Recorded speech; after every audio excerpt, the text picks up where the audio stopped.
दोस्तों आज की इस वीडियो में मैं आपको बताने वाला हूं कि अगर आपकी नीट 2021 की प्रिपरेशन में कुछ लैग रह गया है और आपको लग रहा है कि आपका सिलेक्शन नहीं हो पाएगा, तो मैं आपको बता दूं कि अभी भी अगर आप ठीक से पढ़ाई करेंगे तो सिलेक्शन हो सकता है। कौन कौन सी टिप्स को आपको फॉलो करना है, कौन कौन सी गलतियाँ आपको नहीं करनी है, वो सब हम डिस्कस करेंगे इस वीडियो में। सो मेक श्योर आप इस वीडियो को लास्ट तक देखिएगा। हम स्टूडेंट्स को दो कैटेगरी में डिवाइड करेंगे। पहली कैटेगरी में वो स्टूडेंट्स आएंगे जिनका सिलेबस कंप्लीट नहीं हुआ है, साथ ही ना ही उनकी प्रॉपर प्रैक्टिस है और ना ही कोई अच्छी टेस्ट सीरीज उन्होंने ज्वाइन करी है। और दूसरी कैटेगरी में वो स्टूडेंट्स जिनका सिलेबस कंप्लीट हो चुका है लेकिन फिर भी उन्हें लगता है कि हमारी प्रैक्टिस प्रॉपर नहीं हो पाई है, जिसकी वजह से वो अंडर कॉन्फिडेंट फील कर रहे हैं। गाइस सबसे पहले बात करते हैं नीट एग्जाम के बारे में। गाइस ये हाई पॉसिबिलिटी है कि नीट का एग्जाम पोस्टपोन हो जाए, और अगर पोस्टपोन होगा तो जो फर्स्ट कैटेगरी के स्टूडेंट्स हैं उनके लिए बहुत ही अच्छी अपॉर्चुनिटी है कि वो अपना सिलेबस कंप्लीट करने के साथ साथ रिवीजन भी अच्छे से कर पाएंगे। सिलेबस आपको कहाँ से कंप्लीट करना है, कैसे आपको प्रैक्टिस करनी है, कौन से मॉक टेस्ट सॉल्व करने हैं, अभी मैं आपको बताने वाला हूँ। So please stay tune. और जो सेकंड कैटेगरी के स्टूडेंट्स हैं जिनका सिलेबस कंप्लीट हो चुका है, उनके लिए भी ये जो टाइम पीरियड है वो बहुत ही ज़्यादा वैल्यूएबल है। आप इस टाइम को यूटिलाइज़ कीजिए प्रैक्टिस करने के लिए, अपने जो कॉन्सेप्ट हैं, जो वीक कॉन्सेप्ट रह गए हैं, उन्हें स्ट्रॉन्ग करने के लिए। और मेरा आपको सजेशन ये है कि अगर आपका एक बार सिलेबस कंप्लीट हो चुका है तो जब भी आपको थ्योरी रिवाइज़ करनी है तो आप डायरेक्ट थ्योरी को रिवाइज़ मत कीजिए,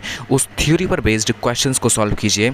इससे आपकी प्रैक्टिस भी बिल्ड होगी, टाइम मैनेजमेंट स्किल भी बिल्ड होगी और क्वेश्चन को सॉल्व करने की स्पीड भी इंक्रीज़ होगी। गाइस अगर मैं आपको रियलिटी बताऊं को नीट एग्ज़ाम में जो बच्चे फेल होते हैं उनमें से 90% स्टूडेंट्स वो होते हैं जिनकी प्रैक्टिस प्रॉपर नहीं होती है। वो एग्ज़ाम के लास्ट टाइम पर भी थ्योरी को रिवाइज़ करते रहते हैं, मोटी मोटी बुक्स को पढ़ते रहते हैं, लेकिन क्वेश्चंस को प्रैक्टिस करने पर बिल्कुल भी फोकस नहीं करते हैं, जिससे एग्जामिनेशन हॉल में पेपर तो उन्हें पूरा ही आता होता है लेकिन टाइम की कमी होने की वजह से वो सॉल्व नहीं कर पाते हैं। और टाइम की कमी क्यों होती है? क्योंकि उनकी टाइम मैनेजमेंट स्किल अच्छी नहीं होती है। और टाइम मैनेजमेंट स्किल तभी बिल्ड होगी जब आप घर पर प्रैक्टिस करेंगे, टाइम बाउंड फैशन में प्रैक्टिस करेंगे। सो ये गलती तो आपने बिल्कुल भी नहीं करनी है। लास्ट टाइम पर मोस्टली आप प्रैक्टिस ही कीजिए और रैंडम प्रैक्टिस करने की बजाय आप क्वेश्चंस का सेट बना लीजिए 40 से 45 क्वेश्चन का, और उससे with in time limit solve करने की कोशिश कीजिए। चलिए मैं ये काम आपके लिए आसान कर देता हूँ। मेरे पास आपके लिए एक बेहतरीन बुक है और वो बुक है NEET UG mock test 15 sample question papers from Oswaal books. इस बुक के हाईलाइटिंग फीचर्स जान लीजिए। इस बुक के थ्रू आप 15 सैंपल पेपर से थॉरो प्रैक्टिस कर सकते हैं। Decode the exam pattern with previous papers, get on top of exam paper trends with subjective analysis, execute last minute revision with answer key, enhance cognitive learning with Oswaal mind maps, boost memory on confidence with beautiful Oswaal mnemonics, and साथ ही easy to scan QR codes for revision notes, concept videos as well as appendix. काफ़ी सारे teachers इस book को recommend करते हैं and मैंने भी इसे पर्सनली चेक किया है एंड दिस इज़ फंटास्टिक। आप डिस्क्रिप्शन में दिए गए लिंक के थ्रू डायरेक्टली परचेज कर सकते हैं। अब बात करते हैं उन स्टूडेंट्स के बारे में जिनका सिलेबस कंप्लीट नहीं हुआ है।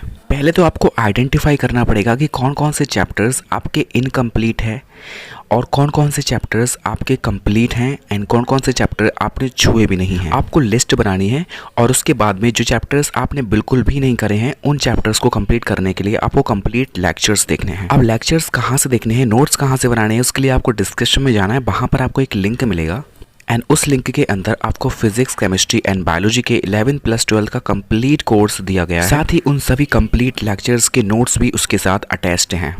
लेकिन डिस्क्रिप्शन में जाने से पहले 2-3 बातें जान लीजिए। जब भी आप उन लेक्चर्स को अटेंड करेंगे उसके बाद में आपको NCERT ज़रूर से पढ़नी है, और जो चैप्टर्स आपके इनकम्प्लीट हैं तो आपको आइडेंटिफाई करना है कि कौन कौन से टॉपिक्स आपको नहीं आते हैं, फिर आपको सिर्फ वही लेक्चर्स देखने हैं। और वीक टॉपिक को आइडेंटिफाई करने के लिए आपको क्वेश्चन सॉल्व करने हैं। जो क्वेश्चंस आपसे सॉल्व नहीं होते हैं वही टॉपिक आपका वीक है और उन्हीं के लेक्चर्स आपको अटेंड करने हैं। सो इस तरह से आपको प्रिपरेशन करनी है और आपको बिल्कुल भी डिस्ट्रैक्ट होने की ज़रूरत नहीं है। थोड़ा सा टाइम बचा हुआ है, इस टाइम को अच्छे से यूटिलाइज़ कीजिए एंड आपको उतने मार्क्स मिल जाएंगे जो आप डिज़र्व करते हैं। एज वेल एज अगर आपको प्रैक्टिस के लिए बुक चाहिए तो आप ओसवाल की बुक ले सकते हैं। डिस्क्रिप्शन में मैंने लिंक प्रोवाइड कर दिया है, वहाँ से आप इजीली परचेज कर सकते हैं। So thank you so much for watching guys, best of luck for your NEET examination.